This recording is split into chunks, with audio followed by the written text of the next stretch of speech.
নমস্কার, আমার আপনজনীরা রুদ্রবার্তে আপনাদের সকলকে স্বাগত জানাই। আমি রুদ্রপ্রসাদ ব্যানার্জি। ভোট ঘোষণা হওয়ার সঙ্গে সঙ্গেই এই রাজ্যে তৃণমূল এবং আর বেশ কিছু ব্যক্তি যারা চায় যেভাবেই হোক এই তৃণমূল কংগ্রেস যেন থেকে যায়, তাদের যেন করে কমে খাওয়া জায়গাটা বন্ধ না হয়, তারা সবাই মিলে বেশ কটা প্রশ্ন আপনার আমার সামনে ছুঁড়ে দিয়েছিল। যে প্রশ্নগুলো এবং যেগুলো পর পর আমাদের মাথার মধ্যে স্ট্রাইক করছিল যে একে কাউন্টার করবে বিজেপি কি করে, বা বিজেপি এ সম্বন্ধে কি বলছে, আজকে সবটাই যেন একদম পরিষ্কার করে দিলেন বিরোধী দলনেতা শুভেন্দু অধিকারী। আজকে বিমানবন্দরে, মানে কলকাতা বিমানবন্দরে শুভেন্দু অধিকারী সাংবাদিকদের মুখোমুখি যে কথাগুলো বলেছেন না, সব কটা কথা যদি আপনি শোনেন, পরপর প্রত্যেকটা প্রশ্নের উত্তর আপনি পেয়ে যাবেন। এবং তারপরে আমি আপনাদের বলবো কেন মমতা বন্দ্যোপাধ্যায় শুভেন্দু অধিকারীর এই বক্তব্যগুলোর পরে আরো বেশি চিন্তা থাকবে। শুনুন। আইসিও সম্ভব হলে বদল করা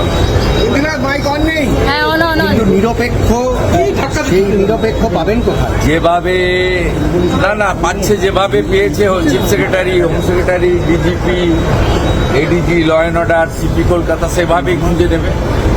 মমতা বন্দ্যোপাধ্যায় কাদেরকে সাইডলাইন করে রেখেছিলেন, যোগ্য অফিসারদেরকে, সেই তাদের কাজে লাগানোর দায়িত্ব ইলেকশন কমিশন। মমতার খুব কাছের পুলিশ অফিসারদের সরানো হলে এবার কি চাপে পড়বেন তৃণমূল সুপ্রিমো? সে আমি কি পড়বেন আমি জানি না, কি পড়বেন কেন পড়বেন না আমার জানা দরকার। উনার মনের কথা আমি, উনার ব্যথা বেদনা যন্ত্রণা মান অভিমান স্বাভিমান আমি বলব। আমি যেটা বলছি যে উনার যে সমস্ত পায়দার লোকদের স্থাবক বসিয়েছেন, এদের দিয়ে নির্বাচন করা যায় না। 60 লক্ষ এখনো পর্যন্ত বিচারাধীন, যে প্রশ্নটা বারবার উঠছে যে এখনো সেই প্রক্রিয়া চলছে। গতকালও নির্বাচন কমিশনার খুব স্পষ্ট করেননি যে এই বিষয়টা কি হবে। এক্ষেত্রে আপনাদের বক্তব্য কি? আপনার বক্তব্য? না, আমাদের বক্তব্য আলাদা করে কিছু নেই। আমরা চাইছি বৈধ ভোটার ভোট দিন, সে যে দলেরই হোক, যে সমাজেরই হোক, যে ধর্মেরই হোক। যারা ভারতীয় তারা ভারতবর্ষের একটি গুরুত্বপূর্ণ প্রদেশ পশ্চিমবঙ্গ, তার যে গণতন্ত্রের মহোৎসব অনুষ্ঠিত হবে 23 এপ্রিল এবং 29 এপ্রিল, তাতে তারা অংশগ্রহণ করুক, এটা চাই। বাকিটা সম্পূর্ণভাবে নিয়ন্ত্রণ সুপ্রিম কোর্ট করছে।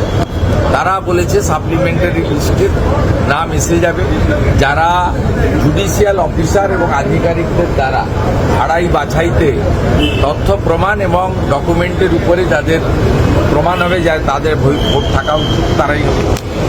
ভোট পরবর্তী হিংসা নিয়ে একাধিকবার 2021 এবং 2024 যেরকম আপনারা তুলেছিলেন, মানে পুলিশের বিরুদ্ধে যে ভোট পরবর্তী হিংসা যেভাবে মদত দিয়েছিল, সেক্ষেত্রে নির্বাচন কমিশন এইবারে কারা কারা ছিল সেই সকল পুলিশের কর্তা ব্যক্তিত্বদের নাম চেয়ে পাঠালো। ওদেরকে সরালে শুধু হবে না, ওদেরকে অন্য রাজ্যে পাঠাতে হবে।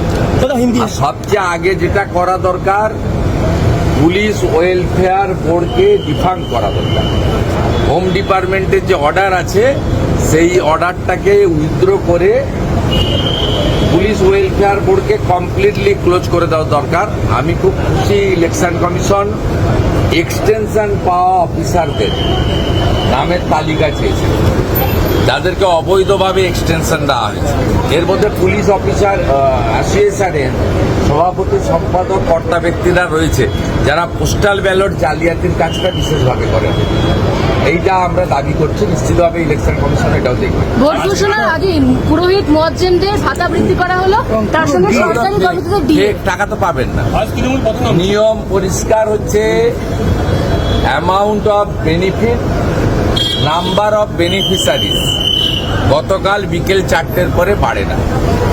অতএব এটা ডেলিভারি হবে না, এটা কেবলমাত্র মমতা ব্যানার্জির টুইট হয়ে রয়ে যাবে এবং তিনি একটা প্রতারণা করেছেন সকলের। মানে ডিএটাও পাবেন না? না, পাওয়ার কোনো প্রশ্নই নেই, পাওয়ার কোনো প্রশ্নই নেই যদি না সুপ্রিম কোর্ট ইলেকশন কমিশনকে বলে। যেহেতু সুপ্রিম কোর্টের অর্ডার আছে, সুপ্রিম কোর্ট যদি বলে সেটা এক্সেপশন।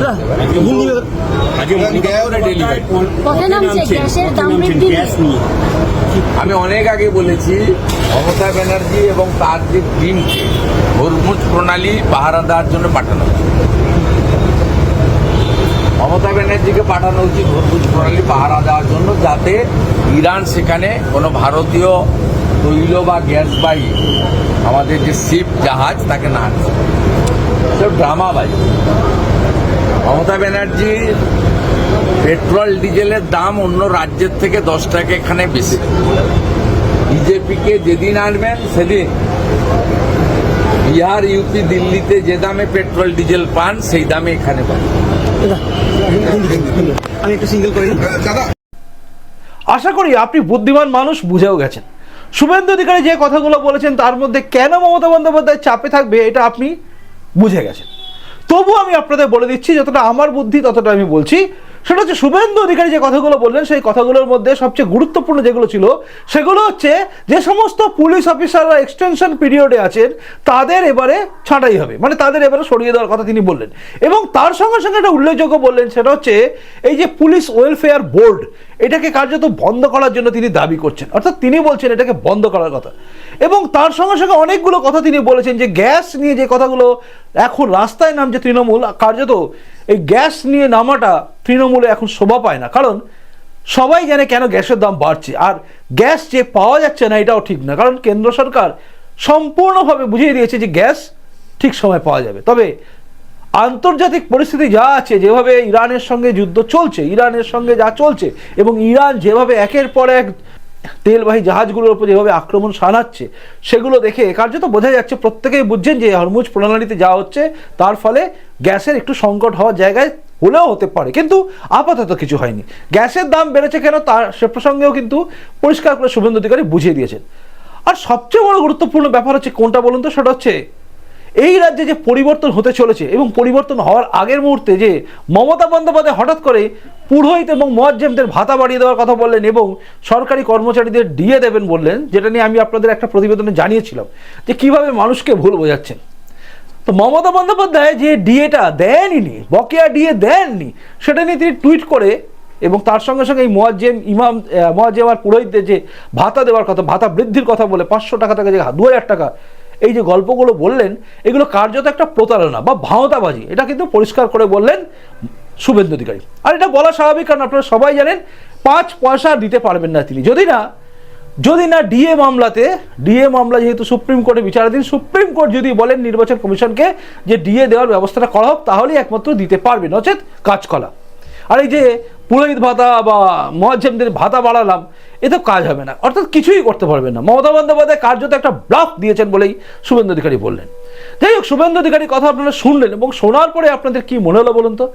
এই যে নির্বাচন হচ্ছে 2026-এর নির্বাচনে, এই নির্বাচনের আগে জনগণ কিন্তু বুঝে গেল, মানে এই প্রতিবেদন আপনি দেখলেন এবং দেখার পরে আমি আশা করি আপনি শেয়ার করবেন। যতজন মানুষ দেখবেন এবং যতজন মানুষ বিষয়টাকে বুঝবেন, তারা প্রত্যেকে বুঝে যাবেন যে এই রাজ্যে মমতা বন্দ্যোপাধ্যায় আরও বেশি চাপে পড়ে গেছেন। তার যে সমস্ত ওই অনুগত সব পুলিশ অফিসারদের দিয়ে এবং যেটা সব ছিল আর কি পদে ছিল, তাদেরকে রেখে যেভাবে মমতা বন্দ্যোপাধ্যায় নিজের একটা শাসন ক্ষমতা বা শাসন ব্যবস্থা চালাচ্ছিলেন, সেটা কার্যত এবার শেষ হওয়ার দিকে। কারণ নির্বাচনে যদি এই সমস্ত লোকগুলোকে আবার রাখা হতো, তাহলে তারা নিজেদের মতো করতো। এবং সবচেয়ে উল্লেখযোগ্য যেটা, সেটা হচ্ছে নির্বাচন কমিশন যেহেতু যারা সেই 2021 নির্বাচনের পরে হিংসা হয়েছিল, তখন যারা নিষ্ক্রিয় ছিল, ভোট পরবর্তী হিংসার সময় যারা নিষ্ক্রিয় ছিল, যারা অভিযোগ নেয়নি, সে সমস্ত অফিসারদের এবার চিহ্নিত করা হচ্ছে, মানে খোঁজা হচ্ছে কারা ছিল, তাদেরকে এবার আস্তে আস্তে ভোটের সময় সাইড করা হবে। মানে এরা সবাই পক্ষপাত দুষ্ট। এবং আমরাও জানি বিভিন্ন থানায় যে সমস্ত অফিসারদের সঙ্গে যাদের সঙ্গে আমাদের মুলাকাত হয়েছে, মানে 1:1 হয়েছে কোনো বিষয় নিয়ে, আমরা জানি তারা কতটা তাবেদারি করেন, কতটা করেন না। বিভিন্ন থানায় বিভিন্ন অফিসাররা যারা তাবেদারি করছেন তারা এখন থেকে সংযত হয়ে যান, কারণ এখন আর সেদিন নেই, আর তৃণমূলের হয়ে চটি চেটে লাভ নেই। কারণ এবারে পরিষ্কার করে উর্দি নিয়ে পাবলিকের জন্য যে কাজের জন্য আপনারা পুলিশে যোগদান করেছেন সেই কাজটা করুন। সৎ পুলিশ অফিসার অনেক আছেন, তারা অপেক্ষা করে আছেন, যখন এই পালা বদল হবে তখনই কিন্তু তারাও সামনে আসতে পারবেন। এই অসৎ পুলিশ অফিসার এবং যারা চটিচাটা পুলিশ অফিসার, তারা এখন থেকে সাবধান হয়ে যান। আর এটাই ছিল কিন্তু বার্তা। আর এই বার্তাটা শোনার পরে আপনার কি মনে হচ্ছে অবশ্যই কমেন্ট বক্সে কমেন্ট করে জানাবেন। আপনাদের প্রত্যেকে কমেন্টস অপেক্ষায় আমি রইলাম, আর আমার পরবর্তী প্রতিবেদন দেখার অপেক্ষায় আপনি থাকুন। আসি এখনকার মতো দেখা হচ্ছে পরে রুদ্রবার্তাতেই। নমস্কার, বন্দে মাতরম, ভারত মাতা জয় হোক, জয় হিন্দ।